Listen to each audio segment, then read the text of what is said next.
Hello everyone, welcome to प्रथम academy. आज तारीख हो चुकी है 7 फरवरी 2025। तो शुरू करते हैं हम आज की डेली करंट अफेयर की क्लास। इस क्लास में हम नेशनल और इंटरनेशनल करंट अफेयर के बारे में हम आज की जो जो इम्पोर्टेंट न्यूज़ है वो देखेंगे। और ये बहुत इंपॉर्टेंट होने वाला है ऑलमोस्ट सारी एग्जाम के लिए। अगर आप स्टेट पीएससी को टारगेट कर रहे हैं, किसी भी स्टेट पीएससी को, यूपीएससी को अगर आप टारगेट कर रहे हैं तो उसमें भी फैक्चुअल क्वेश्चंस तो आते ही हैं।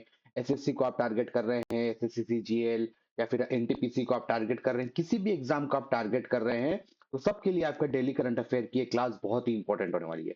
इसमें हम नेशनल और इंटरनेशनल करंट अफेयर को पढ़ेंगे। तो अभी तक आपने चैनल को सब्सक्राइब नहीं किया है तो आप प्लीज चैनल को सब्सक्राइब कर लीजिए। चलिए शुरू करते हैं आज की इंपॉर्टेंट न्यूज। हम तो इस न्यूज हम इसमें इंग्लिश और हिंदी दोनों में आपको मिलेगी, जो लैंग्वेज में आप प्रिफरेबल है उसमें आप स्क्रीनशॉट ले सकते हैं या फिर आपको पीडीएफ टेलीग्राम ग्रुप पे मिल जाएगी। चलिए शुरू करते हैं। आज की नेशनल न्यूज है, India will launch Chandrayaan 4 mission in 2027। India अपना 2027 में चंद्रयान 4 मिशन लॉन्च करने वाला है। जैसा कि जानते हैं कि हम चंद्रयान 3 तक मिशन हो चुके हैं और चंद्रयान 4 की भी प्लानिंग है। तो 2027 में टारगेट है इसरो का कि वो चंद्रयान 4 मिशन को लॉन्च करेंगे। और इसमें जो एक सबसे खास बात होने वाली है वो ये है कि इस मिशन में जो चंद्रयान है, जो मिशन है, वो रॉक सैंपल्स को वापस अर्थ पे भी लेके आएगा। जो रॉक सैंपल्स है वहां से जो मटेरियल कलेक्ट होंगे वो वापस अर्थ पे भी लेके आएगा, ताकि उसका ज्यादा अच्छे से एनालिसिस कर सके और ज्यादा अच्छे से फाइंडिंग्स हो सके। तो ये इंडिया के लिए बहुत बड़ा अचीवमेंट होने वाला है, क्योंकि वापस से हम कोई रोवर और कोई सैटेलाइट अर्थ पर वापस लेकर के आएंगे। तो 2027 में टारगेट है चंद्रयान 4 का। इसी के साथ साथ कुछ और मिशंस भी इसरो लॉन्च करने वाला है, जैसे कि गगनयान का जो मिशन है, इंडिया का फर्स्ट ह्यूमनॉइड मिशन, जिसमें भारत पहली बार जो मनुष्य है, ह्यूमन है, उसको अंतरिक्ष में भेजेगा। तो ये गगनयान मिशन 2026 में फाइनली लॉन्च होगा। और इसमें एक जो रोबोट है जिसका नाम है व्योम मित्र, जो इसरो ने डेवलप किया है रोबोट है, इसको भी अंतरिक्ष में भेजा जाएगा। तो 2026 में गगनयान मिशन लॉन्च होगा। और 2026 में एक और मिशन लॉन्च होगा, समुद्रयान मिशन। ये भी 2026 में लॉन्च होगा। तो समुद्रयान मिशन बेसिकली अंतरिक्ष का नहीं है, ये अर्थ का ही है। अर्थ में जो समुद्र है, जो ओशंस है, उसकी सतह में जाके लगभग 6000 मीटर डीप में जाकर वहां से मटेरियल्स को कलेक्ट करेंगे साइंटिस्ट में। और इसकी सबसे स्पेशल बात यह है कि इसमें लगभग एक कह सकते हैं कि 3 जो साइंटिस्ट है वो भी इसमें जाएंगे, 3 वैज्ञानिक भी इस मिशन में जाएंगे, समुद्रयान मिशन में। वो समुद्र के अंदर गहराई में जाएंगे, 6000 मीटर तक की गहराई में, वहां से मटेरियल्स को कलेक्ट करेंगे, सैंपल को कलेक्ट करेंगे। तो ये बहुत बड़ा अचीवमेंट होने वाला है इंडिया की साइंटिफिक डिस्कवरी में, साइंटिफिक रिसर्च में। चलिए आगे बढ़ते हैं हम। तो नेक्स्ट करंट अफेयर है कि गिग वर्कर्स को भी अब ईपीएफओ पेंशन स्कीम में शामिल किया जाएगा। गिग वर्कर जो टेम्परेरी वर्कर्स होते हैं, कॉन्ट्रैक्ट वर्कर इनको जिनको कह सकते हैं, जैसे कि जोमेटो, स्विगी और जितने भी प्लेटफॉर्म से ये हायर करता है। तो अब तक सबसे बड़ी प्रॉब्लम थी कि इनको कोई सोशल सिक्योरिटी स्कीम अवेलेबल नहीं थी। मतलब पेंशन हो गया या इस तरीके की कोई भी स्कीम है, ये अवेलेबल नहीं होती थी।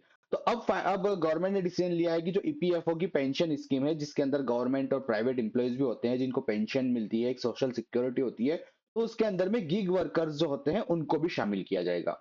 इसके अंदर में जो जितना भी ट्रांजेक्शन होता है, लाइक जैसे कि एक जोमेटो वर्कर है, जितना भी पर ट्रांजेक्शन के हिसाब से उनको पैसा मिलता है। तो जितना भी ट्रांजेक्शन होता है उसकी 2% जो अमाउंट है, वो प्लेटफॉर्म जो कंपनी है वो इन्वेस्ट करेगी इसमें।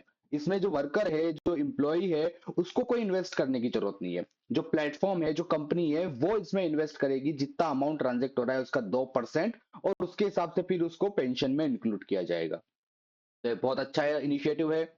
अगला है कि कर्नाटका गवर्नर ने लॉन्च किया है first Braille enabled Indian constitution.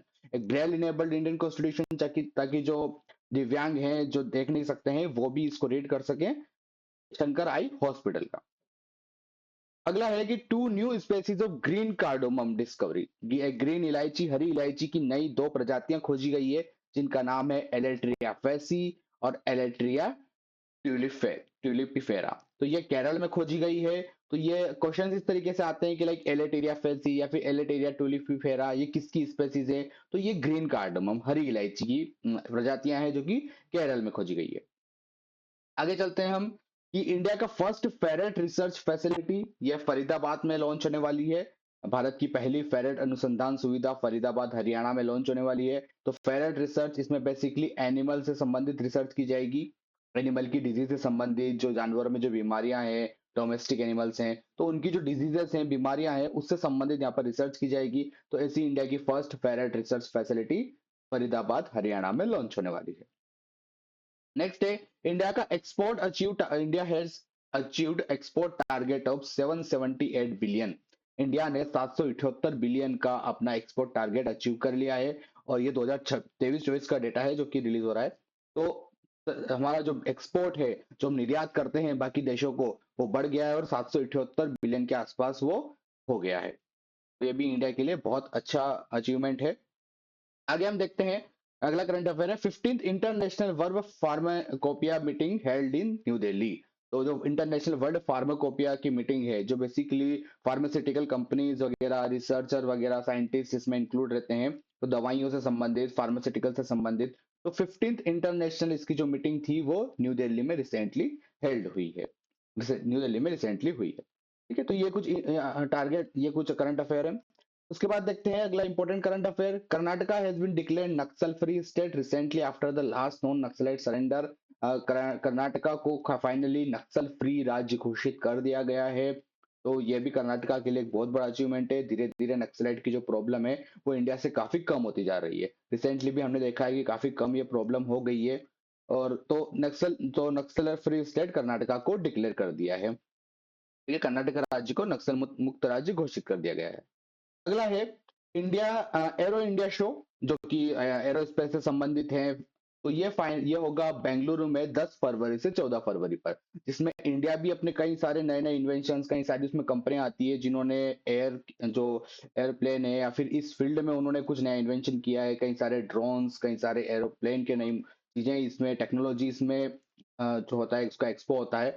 तो ये होगा बेंगलुरु में, एवरी ईयर होता है ये। तो बेंगलुरु में होगा ये 10 फरवरी से 14 फरवरी के बीच में, भारत का एरो इंडिया शो। अगला करंट अफेयर है, at Delhi election commission of India launches initiative कल चंद्रयान से चुनाव तक टू इंक्रीज वोटर अवेयरनेस। तो इस तरीके का क्वेश्चन आता है कि चंद्रयान से चुनाव तक ये इनिशिएटिव किसने लॉन्च किया, या फिर कब लॉन्च किया, कहाँ लॉन्च किया।